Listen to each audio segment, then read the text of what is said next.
Hello and welcome to another episode of the DTF podcast here on the Field of 68 Media Network. My name is Rob Dauster. I have John Fanta with me. I have Terrence Oglesby with me, and we are finally, officially, mercifully done with the insanity of the last 3 weeks and our 12-stop Media Day tour. Gentlemen, I did the math. We were in 7 different cities. We talked to 140 different coaches on the men's side, 142 different players on the men's side, and 70 more coaches and players on the women's side. We stringed for a total of 68 hours, which is actually kind of fitting and it kind of brings everything a little bit full circle. I did all 12 media days. Fanta, I think you were at 3. T.O., you did 5 just for the hell of it. You wanted to get out there. You wanted to roll. You wanted to have fun. You wanted to see these coaches. You wanted to hear And how was I rewarded? How was I rewarded, John? Fanta, here's the best part. He did all of this media day stuff, right? You go on all these trips, you go to all these different places, and he has a chance to sit down with the coach that won back-to-back national championships and dips out so he can go catch a flight of Hey, love Dan. I've seen Dan a lot over the past month and change. Who? He came down to Naismith. We saw him over the summer. I've seen him a lot. I love Dan. Called my kid. What did he call my son? What was it? Cam Spencer. He's like, it's a regular Cam Spencer. He looks just like him. And then like my day's made. My son's like, I saw Tracy McGrady. I was like, that's 2-time national champion head coach right there. Anyway. No, I've seen enough of Dan. Dan's great. Media Day, Big East was great. I kind of like Big East because of like how it's kind of scattered. Like whoever sits down. Like we would just grab people on the way in. We don't have the same like regimented schedule as you do, John. Like if guys are walking past, hey, Kyle, just come on over here. Just give us 10 minutes. And he was great. Like Bryce, come over here. Cam, come over here. Someone said you weren't the best dressed guy at Media Day. You got to come in. And then he would just walk over there. No, it was fun. We had a good time. 5 of them. It was fun. It was a lot. It was a lot. The one place we did not go, guys, was Big 12 Media Day. And Big 12 Media Day was yesterday. And the Big 12, a lot of people think, T.O., is going to be the best conference in college basketball. Will it be? They wouldn't let me in. You've had some strong opinions. Oh, come on. They would let you in. They would. I sent in for my credential, and they told me to go myself. No, they didn't. I'm just kidding. No, it's going to be really good. I mean, amazing league. Like, before Terrence, you break it down. Here's the deal. You got 5 of the top 10 teams in the country. You have a situation where we could see 2, if not 3, Final Four teams out of the Big 12. You liken it to 1985 Big East. When it was Villanova, Georgetown, St. John's, the Big 12 can match that record. Heck, who knows how the bracket goes? Oh, could they have half the Elite 8? Absolutely they could. And the best part is, one of those Final Four teams could be outside the preseason top 10 in the AP because the tournament can be wild and you never know with teams like Texas Tech, with teams like BYU. Who looks quite good. This is a low Kansas State if it all works out, right? JJB comments in Iowa State. Iowa State's a national championship contender. Like, mark it down, put it down right now. Because between Taman Lipsey and Keyshawn Gilbert and Milan Momcilovic, what TJ Otzelberger's done is as great. Only next to Dan Hurley. It's as good of a coaching job as any in college basketball. In what he's done in building up that program. The Big 12 is unbelievably good. Hunter Dickinson is still in it.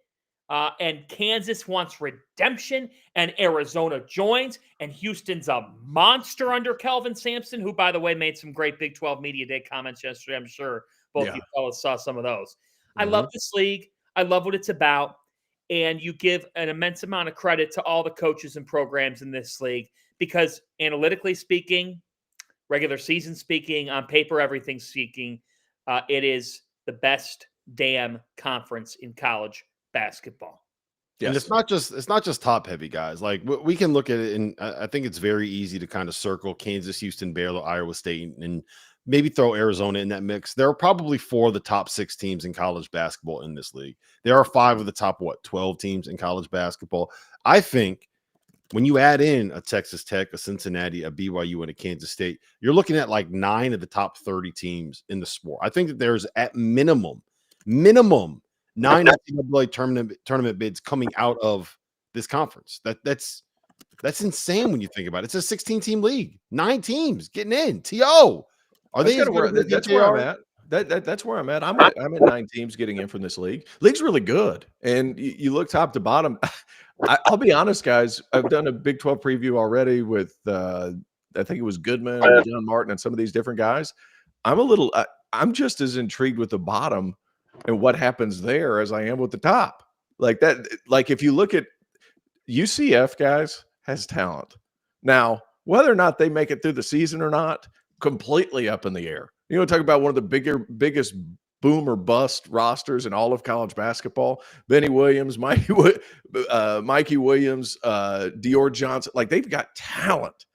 Are they going to be any good if they don't kill each other first? And I mean that in a teammate way. If they don't like get in fights in the locker rooms and everything like that, I mean that in a teammate way. But all of that being said, like there's a lot of interesting stuff at the bottom. Arizona State and Bobby Hurley. They've got a ton of really, really good freshmen that are going to be good. It might take them some time, but they're going to be good. How do you replace players at Colorado? I think Colorado's going to struggle, but I think there's a lot of storylines outside of those top 9, top 10 teams that are going to be really, really interesting to see. That's what I'm most intrigued by, not just the top, but when you start creeping down there in that 11 through 16 range, there's going to be some good things there as well. All right. I want to start with Kansas here because I have them as the preseason number 2 team in America. They are the preseason number 1 team in the AP poll. I think that it's kind of split 50-50 if you're on the Alabama bandwagon or you're on the Kansas bandwagon. Give me the pitch, Fanta. Give me the pitch for Kansas as the preseason number 1 team, as the favorite to cut down the nets this season. Well, I always start with 2 positions when we look at any of these teams in the preseason because there's a lot of unknown with teams. There's really no unknowns with Kansas. I look at point guard and your big man. Point guard, DeJuan Harris. When DeJuan Harris does any scoring, Kansas wins. Their pedigree speaks for itself when he is making any sort of shots. He's going to play make for his teammates. Hunter Dickinson. I think that there is a stigma / narrative that nobody wants to talk about. But I'm going to bring it up because we talk about everything on this show. I think that there were some takes last year by the end of the year that said Hunter Dickinson can't win a national title because of the teams that he's been on through the years. He's not conducive to winning it all. You know who they said that about? Zach Edey. And then he made it all, and then he made it all the way to the national championship game. And I know this much: if a 7'4", 300-pound only interior guy can do it, Hunter Dickinson, you can too. You can too, because all those narratives about Edey went to the wayside. Oh, they don't make threes. Oh, he's too big. It's your time. It's your time. KJ Adams is back. AJ Storr can be one of the best bucket getters in any game, right? You could play through AJ Storr. Zeke Mayo, quality addition, coming in from South Dakota State. This team has options. They have a wealth of options. And when you have the star power that they have at the top, the coach in Bill Self, who was clearly, guys, pissed off at the fact that his team underachieved last year. Like that press conference ended against Gonzaga, and he said, I've been planning on next year for the last month. You bring in Rylan Griffin, who comes from a program that just made the Final Four. I want transfers, T.O., who come from winning. Rylan Griffin knows what winning looks like. This team has a luxury of riches and a Hall of Famer on the sidelines and the best damn home court atmosphere in college basketball, or as good as any. Mm-hmm. Yes, that's the case for Kansas. Traditional power, star power. And what I like, T.O., is they're not coming off this amazing season. by Kansas standards, last year was a failure. Absolutely. I'm there with you. Depth was the issue last year, depth and outside shooting. And when guys started kind of falling by the wayside with injuries and they couldn't play this game or that game, it was almost like they were load managing come February, and they didn't have the horses to be able to do that. This year, not going to be the case. I love the addition. Zeke Mayo, everybody seems to be high on him. He's averaging almost 20 points a game from last season. AJ Storr, I've been on the AJ Storr train ever since he was in high school. People thought I was crazy, but he has been a bucket ever since he got to college. You average 16 a game at Wisconsin. Imagine what he's going to do at Kansas. So, like, you put those pieces together, there's lineup versatility. Wisconsin's always catching strays for me, guys. No, T.O., but T.O., that's it. He essentially, when you put assists and points together, every time he stepped on the floor was accounting for like a third of Wisconsin's scoring per game. Yeah, exactly. That's the kind of impact he has. And now you're playing him with Hunter Dickinson, who's shown to be a willing enough passer. Now, I love your point about Zach Edey and how everybody was kind of wondering, like, is he really going to be able to do it? He did it. Now, Hunter, it's your turn. It's time to put aside the BS that you've been kind of known for over the past few years, all these crap celebrations that you do on the court. It's time to win.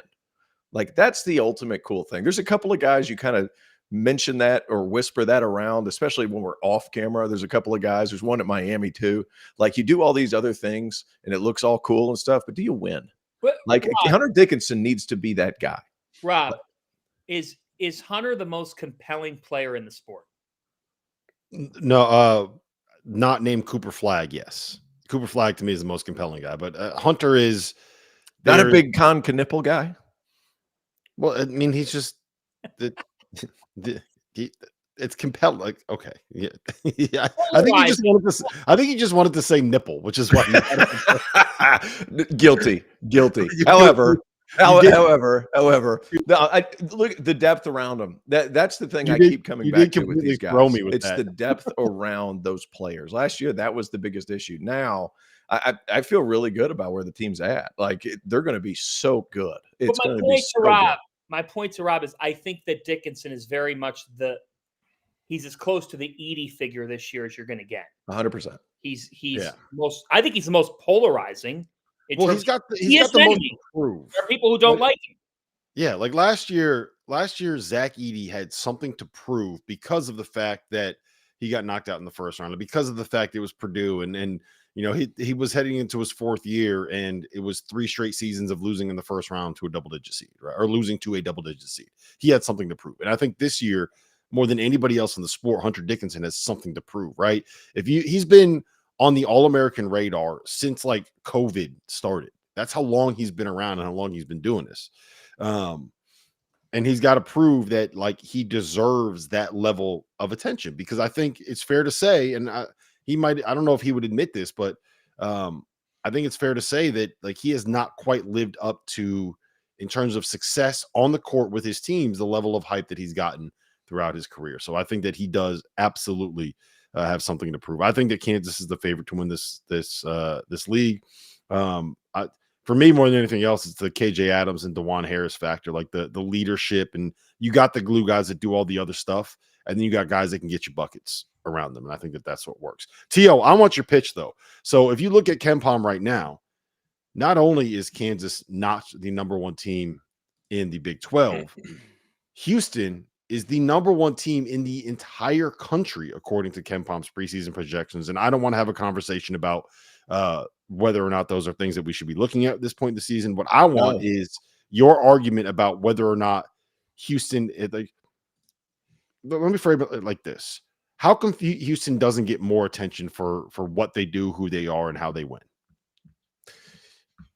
I think they started to get that attention last year because they moved to the Big 12. But for so many years, they were just kind of in another league, and then it kind of popped up on people, and they were surprised. Now, no longer the case. I mean, what they've been able to develop year after year after year, especially when it comes to the lead guard and some of those things, they always have a tough lead guard. They always have a tough score, and they're always going to be good defensively. The reason they haven't got the attention is, to be honest, they haven't played in a big-time conference until last year. And when they came in last year, they won the league. So why aren't we picking them? I don't know. I currently have them 4th, and I feel gross about it, to be honest, because I just know they're going to guard. I know LJ Cryer is going to be awesome.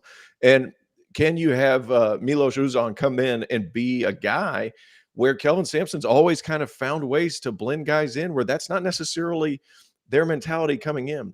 They take on the personality of Kelvin Sampson. And as a result, they turn out to be one of the toughest, hard-nosed teams in all of college basketball year after year after year. And for some reason, we just haven't talked about them enough. It needs to be talked about more. You're absolutely right.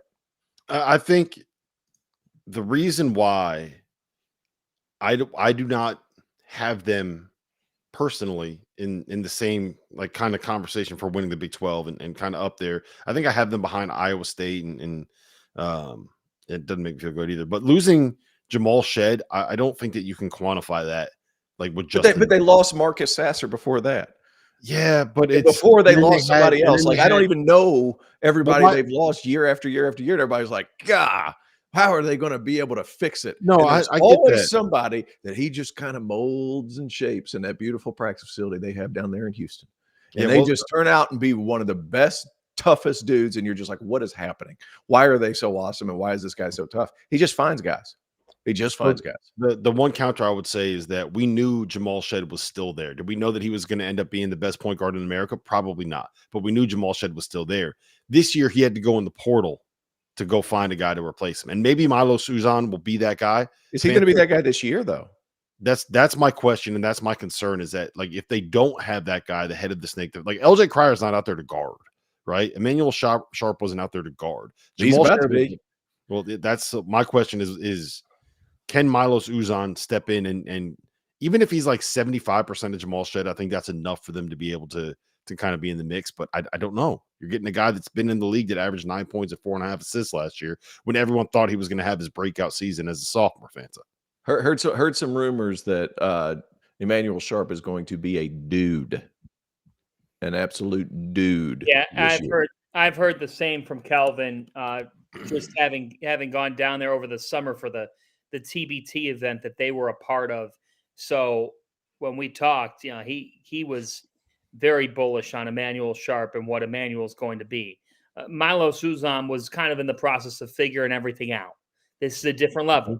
It might be, you know, similar conference, even though Oklahoma is no more in the Big 12. But the fact is, when you do bring back LJ Cryer, and oh, by the way, you bring back Xavier Francis and you bring back Jawan Roberts in your front court, you know, this is a team that's going to be able to defend and rebound as well as anybody in college basketball. And they're going to be what they do is they take you out of what you do well and make your life uncomfortable more than any team in the country. I mean, playing them is just an MF type of experience. Yep. As one commenter chimes in. So for me, you know, I think that LJ being back and having a year under his belt in the Sampson system. Don't forget about Terrence Arsenal, you know, who I think is going to play some sort of a role on this team and could be an interesting role.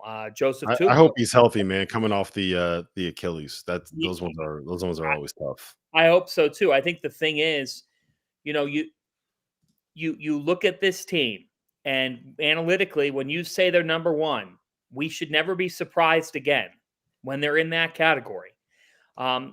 If anything, like we just said, Kelvin Sampson deserves more respect for what he's done with this program. They're building. I'm sure our crew, at least one of us or all of us, will get down there for a huge Big 12 game at some point. It would be a great after dark location, by the way. Their on-campus building is unbelievably great for basketball. Perfect size, perfect venue, terrific for crowds, theater-style lighting. It's awesome. This is a matter of time. It's a matter of time, in my opinion. I will give the take right now. Kelvin Sampson will win a national championship before his career is over. I mean, he's been too consistent for that not to be the case. The only pushback I would have is that I don't know how many more years he has left. If he was 57 instead of, I think he's 67 years old now. Yes, but will he win a national championship in the next 5 years? I think that's kind of what it's going to have to be. Iowa State, Baylor, Arizona, Terrence. What do you think of that trio? The one that surprises me, like Arizona, they're going to get guys, and Baylor, bringing in Roach and Edgecombe and Omir and fixing their fucked up camera situation so that now it's not on the ceiling anymore. They have a normal camera angle, makes it palatable to watch their games. Iowa State's the one that shocks me. What TJ's been able to do there without really having the kind of like NIL flowing that some of these other teams do and be able to play a certain style of basketball that other teams do. They just go out and win every year. They're tough. Their dogs are rugged. Tim and Lipsey's back. They got some of those transfers back. Like what he's done there has been really, really impressive. Yeah, it absolutely has. And he had a quote the other day. He was like, well, we have to play money ball. Well, you can certainly see parts of that. I mean, some of the pieces that they put in, with this past transfer class, I think retention's a big thing. One, don't be fooled. Iowa State does have some NIL. Let's not kid ourselves. They've had it for a while. And like throw in the fact that I like the pieces that they brought in with Josh Jefferson and Deshaun Jackson. They added some athleticism. I think Joshua Jefferson was a guy at St. Mary's last year that they started out really poorly. I think it was like 3-5 or something. And they turn around and then they go 21-2 for the rest of the season, like some crazy number. And it was because Jefferson started to figure himself out a little bit, figured himself out offensively. And he's a really unique athlete with some skill that I think is going to fit really well. And then you bring in, or you don't even bring in, you keep Keyshawn Gilbert, who's right at 14 points a game, Tamin Lipsey, who's starting to get the recognition that he deserves defensively. I've been critical of Iowa State with their scheduling. I've never been critical of whether or not they were freaking good. And they have been freaking good over the past X amount of years just because Otzelberger's done such a tremendous job there. So I think they're going to continue to be good. I like the pieces that they're bringing in. They're going to be just as good as ever and just as tough as ever because that Hilton Coliseum is no joke. Whenever they play at home, it is no joke. Yeah, that is no joke. It's a great atmosphere, and have had a chance to see a game there in person, and it's pretty remarkable how awesome that place is. Here's the thing. When I look at these other teams, right? Iowa State, everything you just said is absolutely correct. They're a Final Four contender, and Tamin Lipsey being back to steer the ship, his leadership was on display in the tournament. And I think Milan Momcilovic, like Milan is filled with so much upside, guys. What do you think? What do you think a regular offseason did for him? Sure. Under TJ. So that backcourt's going to be one of the best. The perimeter looks the part of a really good perimeter. I think when you look at Iowa State, defense is never going to be a question for this team. Their preseason KenPom offensive rating was 17. Last year, they were 52. Okay. If they go from a top 50-ish offense to a top 20 offense, now we're talking. We're cooking with gas. So I think for them, perimeter shooting is key. They got to be able to make people pay when the ball gets kicked out to the perimeter. I think that the thing that fascinates me most about Baylor is just it's so rare.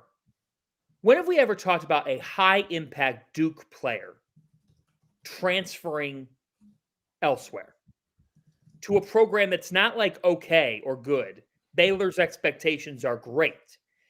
And so I think that for Baylor, I think it's going to be interesting to see just how one Roach performs. And you guys both like Jeremy Roach quite a bit. I have been known to be a little bit not like him as much, but I still like him. I want to see how he becomes accustomed to this whole thing. I want to see VJ Edgecombe, who I think will be one of the best freshmen in the country. Norchad Omir, we've watched him single-handedly take Miami, right, in terms of the front court. Lift a front court all the way to a Final Four. And I'm not even going to try to say the big guy's name, Josh. Ajianwuna. Say it again. Ajianwuna. Who they have expectation for. They're going to be an interesting team to me, not to mention you've got Jaden Nunn and Langston Love, who they got depth. But I think to me, and Rob, I'll hand it to you here. Tommy Lloyd has done nothing but dominate the regular season in his tenure thus far. I mean, if you look at Arizona's numbers going into the NCAA tournament, They are ridiculously good. Well, this ain't the Pac-12 anymore, and it's going to entail some more travel, and it's going to entail some different atmospheres and different games. I think it's great for Arizona's brand because they're like when they're playing Kansas and Houston and these heavyweights, it's better. They're going to have better January and February games than they've had in the past. But guys, can Caleb Love, Rob, can Caleb Love and Jaden Bradley and Anthony Del Orso, and then the front court, you lost Umar Ballo. Is Arizona going to be able to have the same kind of front court production? I think that we are going to see a really, really good season out of Mateus Krivas, the 7'2" kid that they have from Lithuania. They're pretty excited about him out there. We'll see if that ends up being something that can match what Ballo did last year, if it's up to that level. But I think that he's going to have a big season. And I like the addition of Trey Townsend as well. My question with Arizona is just simply, do they have a point guard? Like which version of Jaden Bradley do we get? He, to me, we saw flashes last year. And I do think that with Kylan Boswell out of the way, it's better for him. He's going to have more of a chance. But I'm gonna go back to Baylor real quick and just one thing, and then I'll hand it off to you, T.O., is that the best Baylor teams that we've seen have been utterly elite defensively, right? In 2020, when they were a 1 seed and they had a chance to go in and win a national title when COVID canceled the tournament, it was Mark Vital and they had Davion Mitchell and they had all of these guys, and you couldn't score on them. They were like a top 5 defense in America. The next year, they would have been a top 5 defense in America if COVID didn't hit. They didn't have that outbreak and they were out. Like there was 3 weeks where they couldn't play and they came back and nobody had any legs. So that destroyed their numbers. But they were one of the best defensive teams in all of college basketball, right? And the year after that, they were number 1 in the country at one point when they had James Akinja, the Arizona kid, the Arizona transfer at the point. And then that team just like fell apart with injuries, and they went from having like a 9-man rotation to like a 4.5-man rotation, which it is what it is. But Scott Drew's best teams, when they have a chance to make a run, they can really, really guard. And I don't know if this is a group that is built to go out there and just really, really guard and lock you down. Jeremy Roach is fine, but he's not known as a defensive presence, right? Like that's kind of not what he does. VJ Edgecombe is a freshman. Norchad Omier. Hold on. VJ Edgecombe's a freshman, sure. That dude's not your typical freshman. Do you think it's still something where like dude was the point of attack defender on the Bahamian national team that featured 7 rotation NBA players? This wasn't some ho-hum team from Central America. Look, I get it. Like I want to see, like I need to see with freshmen. Like you get the hype. I need to see it. They're still He's a manimal. He's a manimal. I don't doubt you. I trust your opinion on this. I know how much you rave about him, right? And then the last thing I'll just say is like Norchad Omier, if he's playing the 4, I think that limits what you can be offensively. If he's playing the 5, you don't have that rim protection out there. The year that Miami made the Final Four, they were a sub 100 defensive team on KenPom, right? Yeah, I just question. Amazing that the Final Four being that. Like I think Baylor is hang the jersey. Isaiah Wong. Hang the Isaiah Wong jersey for Miami. With the fact that that's not already in the rafters in Miami is a travesty. Do you know how sickos our group is? At 12:10 a.m. on Tuesday Eastern Time, on Tuesday, November 5th, when Ryan Nemhard dashes by VJ Edgecombe and hits a runner lay-in, Rob will proceed to send us an all-caps text saying, see, I told you all, on game 1 of the year between Baylor and Gonzaga. You know what the great part is? It'll be a one-play sample size, too. Told you. That's how it works, T.O. You better bet if VJ Edgecombe is not absolutely perfect for the first 3 months of the season, every single nitpick, I'm coming at you. I'm coming. Will you make it, T.O.? Will you, Rob? I know you will. T.O., will you make it through 11:30 p.m. Eastern Time? That is a true testament, true testing. All the listeners on a Monday night. On a Monday, are you kidding me? And Baylor, 11:30 p.m. Eastern Time. I will make it through. T.O. will be asleep 2 hours before tip-off. Who are we? What do we? Do you know If who I'm not working, out here? there's no lies to No, be you're found. I'll be working. asleep. You're working Hey, opening look. night. We will be asleep at this. I can No, tell you 'cause you're exactly working what. late opening night, aren't you? You're at Marquette. Yeah, I'm at Marquette, so I'll be up for that. Fanta, here's what's going to happen. He will be asleep 30 minutes after the final buzzer of the Marquette game. He will be up at 5 o'clock in the morning, and he will watch it on Synergy in 35 minutes, and then we will get a text at 6 a.m. being like, I can't believe that Scott Drew ran this, that, and the third. And it's like, T.O., what are we doing here, man? Yeah. That is 100% the way this is going to play out. But I have a question for you guys, okay? Big Jack will watch that game. Big Jack will watch that Big game. Jack will absolutely watch Big that Jack, game. Big Jack 512 will watch that game. He'll be Well, up. here's my question. I need, this is like a legitimate question because I have no idea what to do in this situation. Yes, VJ Edge comes awesome. So we have the Field of 68 opening day tip off, right? It's going to be in South Dakota. And so we are going to be broadcasting 3 games, starts at 11 a.m. The last one starts at 5 p.m. local time. South Dakota State and McNeese State, which is going to be awesome, by the way. Insane environment. 2 teams that are going to be really, really good. McNeese is going to be loaded. That game is going to end about, let's call it 8:30 Eastern. So we have a window where we can kind of hang out. We'll watch some of the games that are left for that day. We'll get caught up on what else happened around the country. And we were planning on starting after dark at 11 p.m. Yeah. But that entire plan was made before Gonzaga and Baylor said, you know what? Instead of starting this at a normal time, we're going to start this on ESPN after Monday Night Football is over. So that game won't start till 11:30. What do we do? Do we wait? It won't start until 11:30 Eastern. It's out in Spokane. Oh, hey man, I had to do that a couple times last year. You'll be all right. Well, what I'm saying is, do we wait until it'll be 12:30 local time in Sioux Falls, 6 hours after our last game ended? Do we wait until then to start after dark? Do we start after dark at 11 p.m. and then like have an instant reaction the next morning? Like, I don't know what to do with that because that's the game everyone's going to want to talk about, and it could not possibly be at a more Nobody's going to talk inconvenient about it time. if everybody's asleep, Rob. Well, there might not be many people asleep. First off, the people who follow our platform are going to be awake and watching the game. Well, they're going to. So it's hard for you guys 6 hours after a triple header ends to then come back and go. Yeah, I think that we go at 11. We watch the game, and when we get home, we have some kind of like the next morning reaction because we're not the next day is election night, so we're not going to have a show that night. So just get home and put together some kind of like 15-minute reaction video to that game.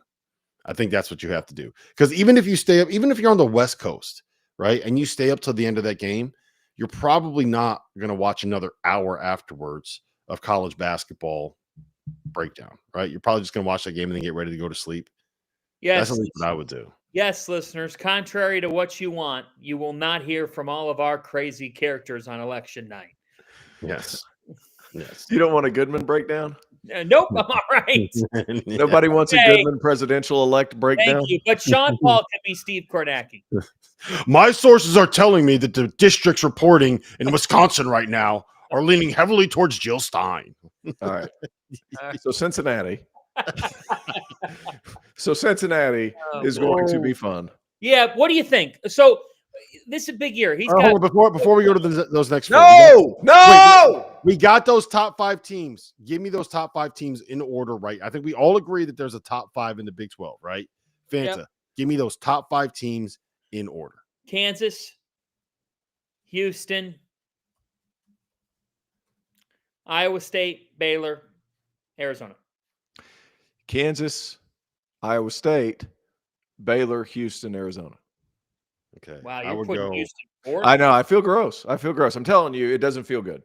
I would go Kansas, Houston, Baylor, Iowa State, Arizona is the way that I think I would do it. Is that the same as you, Fanta? I think I flipped. Yeah, and it feels like we're too low on. It just feels like we're too low on Arizona. It really does. I kind of need to see. I'm not. I feel like 5 is good. They're going to be in contention for a second weekend. I think the adjustment to the Big 12 will be something. It's not something they can't handle, but it'll definitely be something. They're not going to be as big across the front court. There is questions at point guard. I'm a Jaden Bradley guy. I think he's going to be better with extended minutes. Can Anthony Del Orso provide anything at that level? I think there's a lot of question marks for Arizona. That all being said, I think they're good enough to where they're going to be in the tournament, win a game or two, potentially end up in that second weekend. I just feel like there's so many questions there in terms of those other 4 teams in that top 5.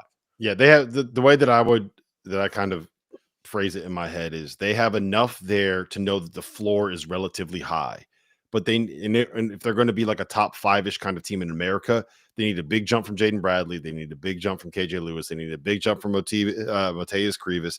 They need guys like Carter Bryant and Del Orso to come in and Trey Townsend and come in and be effective right away. And they need to do all of that stuff while also going from the Pac-12 to playing. There's just a lot of things that could go wrong in all of those different situations where I think that I'm comfortable that with us all having them 5th. And I'm also comfortable saying that there's a very real chance that I think they could be the second best team in the league if everything comes and they hit their ceiling. Does that make sense? Yes. All right, go ahead. Go ahead with wherever you're going before that. Sorry, Fanta. Love Cincinnati. Dan Skillings, I think, is a real player. And I don't think we're talking about him enough. I love his game, 13 a game. He's going to explode onto the scene this year. Smooth, skilled, can score. Jizzle James, we all know that he had a good year last season. I just like their pieces. And then you add in Dylan Mitchell from Texas, who's willing to play a role, not trying to be more than what he is. I think Wes is going to get the absolute best out of him. I actually think there's a little bit of pressure, guys, on Wes now, because he's had that job for a good amount of time. It's time for Cincinnati to be good again. And I think they have the roster this year, especially on the defensive end of the floor, where they're really going to be able to compete. And I think there's enough offense that they're going to be able to stay in games. But that defense, man, you look at the length around the perimeter, on the inside, where can teams go? You want to talk about a pressure-based team. It reminds me of some of his UNCG teams, but on steroids with longer athletes and more talent. That's what this team reminds me of. And they're going to be a bear, pun intended. They're going to be a bear to deal with this year. Well, I agree. I actually agree. Woo! I'm with you. I'm with like they have really, really good guards, and I don't think people quite realize just how good their guards are. Yeah. Still, Skillings fills a role that they kind of need filled. The kid from Butler, Simas Lukosius. Yeah, he's a good player shooter as well. Yeah, I think that they have a chance to have a really, really good season. I'll tell you, I got them 6, man. Yeah, I think that I would probably have them 6th, and Texas Tech is really close for me as well. Because I just think that Grant knows how to be able to win in the Big 12. I think that the process they went through with adding players in the portal this year, getting a bunch of guys that could shoot, getting a playmaking point guard in Elijah Hawkins. I think that we're going to see a big year out of Kerwin Walton now that he kind of has a chance to be able to be a super senior and do what he's supposed to be able to do. I think that the process of roster building, I think, was really, really smart. My question is going to be, you're kind of banking on JT Toppin to come in and make that leap from the Mountain West and be able to impact right away. And I think JT was really, really good in the Mountain West. I don't think he was such a superior athlete in the Mountain West. Yeah, and I don't think he's actually 6'9". I think he's more of a 6'7" bouncy, lanky kind of guy. I don't know about that one. When you're, I don't know. So talk to me about him, Tio. You've seen him a lot. I like him. I think he was a Gerald Wallace clone last year. I mean, he doesn't shoot the ball, plays defense. You remember, go back and look at Gerald Wallace's college stats for that 1 year, and then it's similar. And he's a big time athlete. He is 6'9". He's a big 6'9". He was such a better athlete than almost everybody they played against last year. That it worries me. He was just a menace. How's that going to translate to Big 12 play? I don't know, but I do know that all the tools and intangibles are certainly there. As far as some of the other guys for them, Darian Williams is really good. The weird thing was I was under this, maybe this was a false impression of mine. I was under the impression that Texas Tech was this great defensive team, or was going to be a great defensive team under McCaslin. And last year in league, they were 9th, according to Kim Palm in the efficiency rankings. I thought they were going to be better defensively. They added pieces to where they can be significantly better defensively after having a good offensive year in the league. So they're going to be tough too. I'm telling you guys, we've said it and said it. The top 9 in this league are just going to be absurd. And then I think there's a couple of teams that could surprise you from 9 to like 13-ish. Yeah. We got BYU and Kansas State to get to.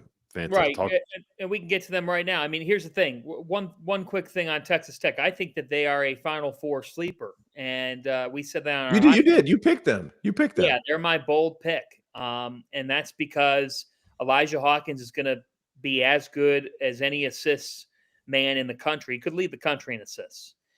Kerwin Walden, really like his game. JT Toppin, I think it's just a matter of being able to defend the post at a consistent level. But Grant's teams always defend, and it feels like now he's got some more offensive weapons there. Texas Tech is the right place for Grant McCaslin to have success. BYU, guys, BYU can be a top 20 team if all this comes together and goes well. Yeah. They could be that good, and I wouldn't be surprised one bit. Dallin Hall and Igor Demon, get ready, because you talk about guard play and production. Those guys, they can really play and can contribute in a variety of ways. I mean, I was looking, at Igor, who I just think is going to come in here and, he's the biggest secret. Being cleared to play just yesterday. Kevin Young shared the update, cleared to play. I mean, I agree. He's one of the best kept secrets in college basketball that we're going to tell you about right now. Yeah. And this kid is going to fill it up. He's going to do a lot of different things. And when he's already played high level basketball. Yep. Like not your typical freshman, but he's the age of a freshman. So I can specify there because I've been hard on these other European guys coming in. And when you're connected with some vets in Dallin Hall and Trevor Grinnell as well, Mawat Mag, underrated piece. Heck yeah. Like that guy was the glue for Steve Peichel's Rutgers teams. Dude guards. He will defend at an incredibly high level. Kanan Catchings as well. Look out. And then I think, Rob, I'm going to lead you in here. Kansas State. What's the key for this to work? Well, I'll get to that in 1 second. I just want to add on BYU. Kevin Young is a guy that he passed up some NBA high-level assistant coaching opportunities and didn't really pursue NBA head coaching opportunities. He is a guy that was I believe, and you can correct me if I'm wrong here, Tio. I think you might know the answer to this, but I believe he was the highest paid assistant in the NBA last season. Someone told me that. I don't know if it's true. I might be spreading fake news here. So if that's fake news, that's fake news. But someone told me that he was the highest paid assistant in the NBA last year. And he is a guy that knows how to coach basketball. The key for him is going to be getting the talent on his roster, right? Going out and being able to build a roster that has players that are good enough to be able to win in the Big 12. I think that's what, if you can, there's two different ways that you can kind of win in the college basketball realm, right? It's talent acquisition, or it's being able to put together elite X's and O's. And if you can combine those two things, that's when you get to Bill Self. That's when you get to Dan Hurley. That's when you kind of get to that level, right? And I think with the amount of money that BYU has flowing through their collective and through their NIL kind of setup, that the talent acquisition isn't going to be a problem. Yeah, Yegor Demon is not going there for free. Let's just put it like that, right? There's real money there. Yeah, there's real money there, real money. And not the Brigham Young money that they used to print just for that area, but actual dollars. Yeah, actual dollars. And so I think I need to see how it all comes together with this specific group, right? Because you're a puzzle piece guy, T.O. Big puzzle piece guy. And I kind of want to see how all of these pieces end up fitting together, because it kind of feels a little bit like it's what a normal roster looks like with a new coach coming in. You got a couple of your guys, you got a couple of the last Staffs guys, you got a couple of guys that are still there, you got a couple of players that are veterans, you got a freshman. I don't want disjointed is the wrong word. I kind of have to see it. But I think that the ceiling there for BYU, not just this season, is incredibly high. And if Yegor Demon comes in here and plays the way, I had one guy that I trust his evaluation ability to say that he's the player that could be. It's his pick to unseat Cooper Flagg as number 1 in the draft. That's probably a little bit of an overstatement. Who's? Yegor Demon is the guy that Yeah. could unseat Cooper Flagg. As Are the number you picking that, or are you saying somebody else? No, someone an evaluator told me that. And I think that the ceiling for this BYU team is really, really, really high. I just don't know if we're going to see it this year as opposed to next year. Kansas State, you mentioned them. Another team where if it all comes together and if it works, the way that Jerome Tang built his team in 2022 when they made the Elite Eight and they had Marquise Noel and they had Keontae Johnson was he got himself a stud little guard that could just go out there. You put him in ball screens and you couldn't keep him in front. Put some shooters on the floor and had a stud matchup problem, big wing in Keontae Johnson that he could post, that he could put out on the perimeter, that can go out and get you 20 a night. And he's got the point guard situation with Doug McDaniel.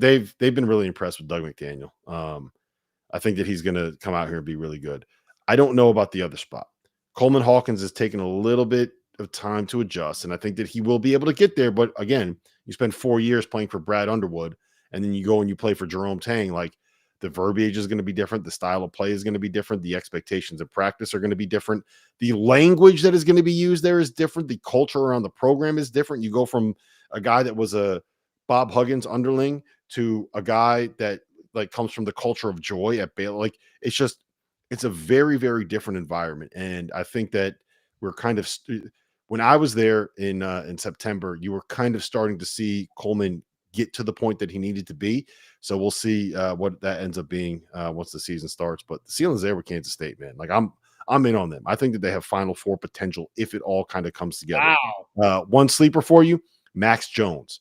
He's gonna average double figures. He's really, really good. He's adjusted really, really well. He came in, he was overweight, goes back home for 2 weeks after August break and comes back like 15 pounds lighter and in shape and ready to go. And he was their best player in practice when I was there. Got to give them a plug just because they have a podcast here too, right? That's what we're doing. Yeah, I have to give them a plug. Role definition is going to be huge for them. The talent's there. We'll see what happens. That's pretty plainly put how I feel about Kansas State. Well, Brendan Hansen was a really nice ad who I thought could have been used even more at Villanova to generate better shots. I mean, Villanova wasn't generating good shots? I think that Max Jones, to your point, is going to have a big year for this team. And I'm curious to just see what happens in the front court at the 5-man position between David and Gessen and Onyenso. Like, there's options there. And Jerome has done an incredible job coming into this job and having the resources that he does have, but really captivating that fan base. That this team, you have a couple of guys like a Doug McDaniel, who it feels like Doug is ready to cement his place in college basketball with his skill set. He's explosive. He plays with great pace. He can get by other guards. He's ready for the Big 12. I have confidence. Now it's just about him showing it. He kind of got shielded by Juwan Howard's inability to be competent as a college basketball coach. Oh, wow. Okay. I like that. Sorry, but no secrets. Down the street for a reason. Hard to get fired when you're an alumni. You did. You fight your strength, coach. That's what happened. So I think that Kansas State, Kansas State is in a good place, and I think that they can be in a great place. The thing about it is, it's going to be very difficult to figure out exactly who in this league is going to make the tournament run, because I think it could happen from one of the teams that you've just mentioned, like a Kansas State or a BYU. One of the questions that I'm wondering about if I'm a coach in this league is, how do I make sure my team isn't too beaten up and worn down when we roll around to the NCAA tournament?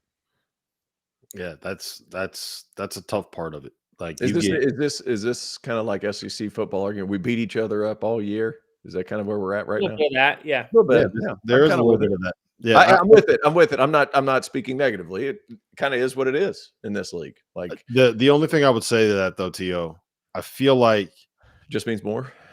No, I feel like there's more teams in this league that are going to kind of be embracing getting up and down. Like 4 years ago, every single team in this conference felt like they had to win by basically playing rugby, because you had that was when Chris Beard and Mark Adams were there. That was when Bob Huggins was at West Virginia. That was when Mike Boynton was at Oklahoma State. So like a lot of these games were, we're going to play physical, we're going to play tough, we're going to try to force turnovers, we're going to have some of the best defensive teams in college basketball, and if you can get to 65, you can win.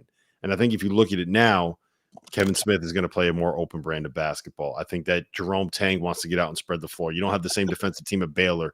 Texas Tech was not what we thought they were going to be defensively last year, right? I think it's, I don't know. Am I reading too much into it? No. Not. You're not reading too much into it. And I think you like how I just asked Tio a question and he just goes, and just doesn't answer? No, I'm not sure what Tio's doing. I'm not sure what you were talking about. Were you reading too much into what? Those teams are going to be good. You're not listening? No, and I wasn't. I was having a hard time there. I was having a hard time following. Great. No, I'm just saying there were more like physical defensive teams 4 years ago. I feel like now you're not going to be as beat up because not every game is going to be as much. Yeah. No, I know. I think they're going to be just. What do you mean? There's not tough defensive teams like not as many. You got like two at the top, but there's not as many. Okay, like, Kansas, Iowa State, Houston. Kansas great defensively. Houston and Iowa State are. I mean, Kansas is going to be, at least schematically, they'll be fine. Okay, so then you look at Cincinnati's roster.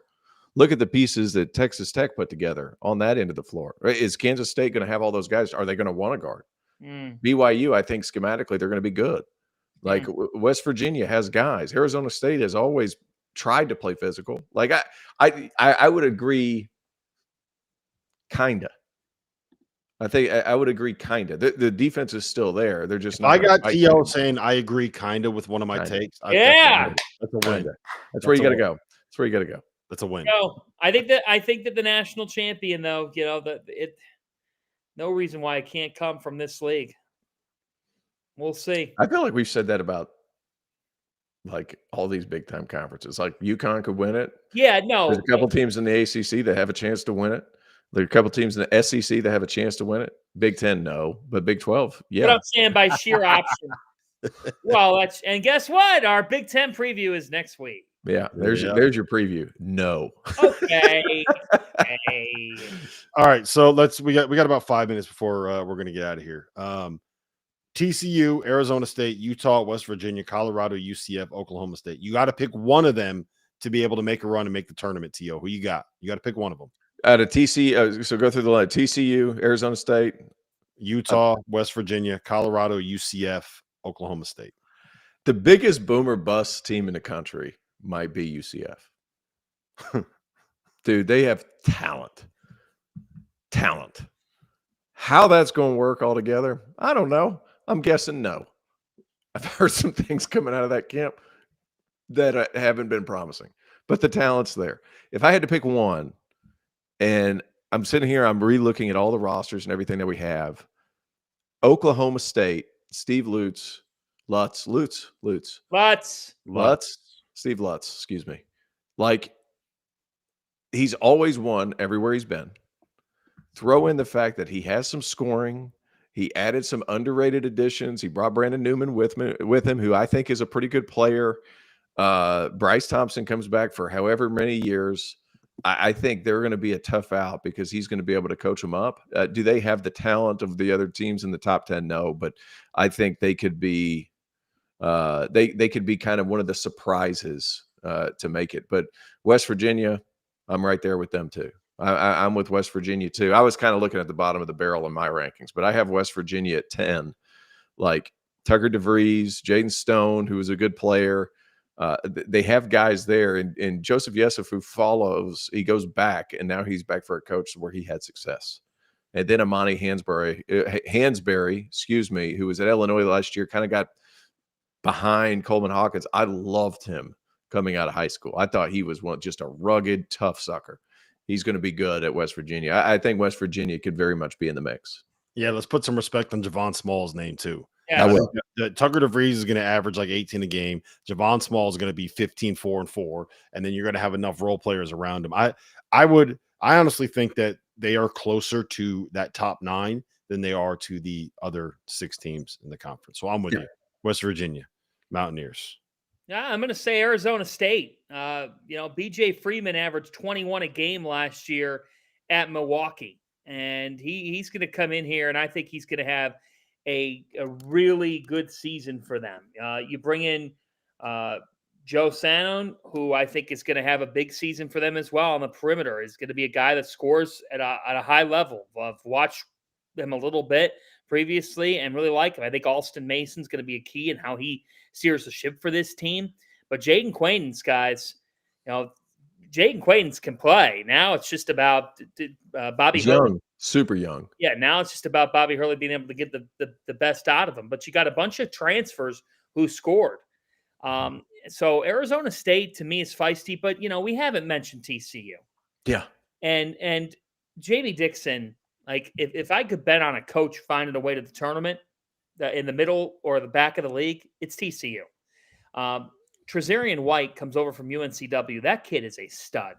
I mean, he is a stretch 4 stud. Ernest Uday in the front court. You got Frankie Collins, who's on his 12th year of college basketball. Love that. I'm not counting out TCU. I think TCU will make the NCAA tournament. Wow. It's a big prediction. What I'll say about TCU, and I agree with you, all these scores, like they've kind of been a curveball to everybody else. And I'm not over the last few years, they've been so fast in the open floor, and they've just found extra opportunities that way to where sometimes defensively it's been hard for them just from a size perspective.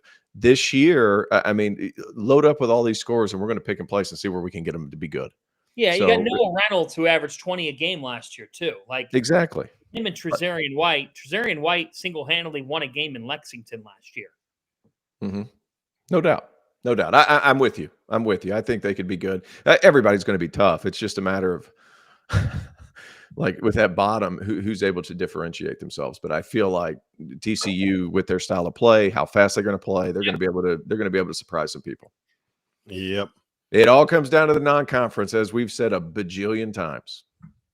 Yep. All right. All league teams. I have Hunter Dickinson as the preseason player of the year, and then I had 6 guys that I couldn't really decide from. Oh, here we go. Dauster with his participation trophies. No, who would be the top 5? But I think this is what I'm going with.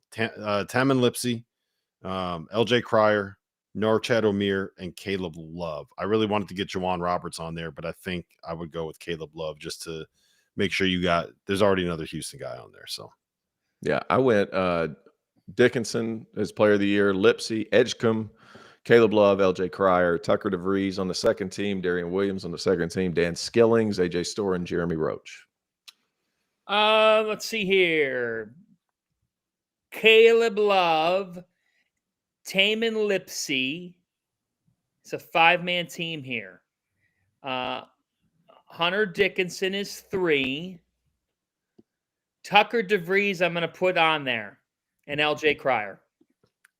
All right. Give me your one bold prediction, T.O.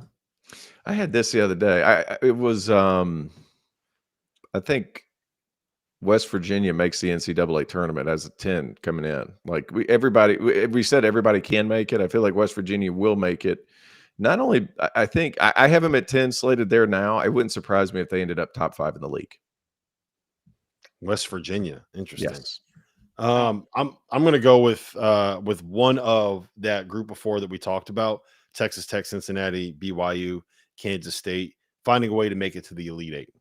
I think one of those 4 teams is going to find a way to be able to get there, and we're going to have someone coming up out of nowhere. Fanta, give us your bold take and let's take us home.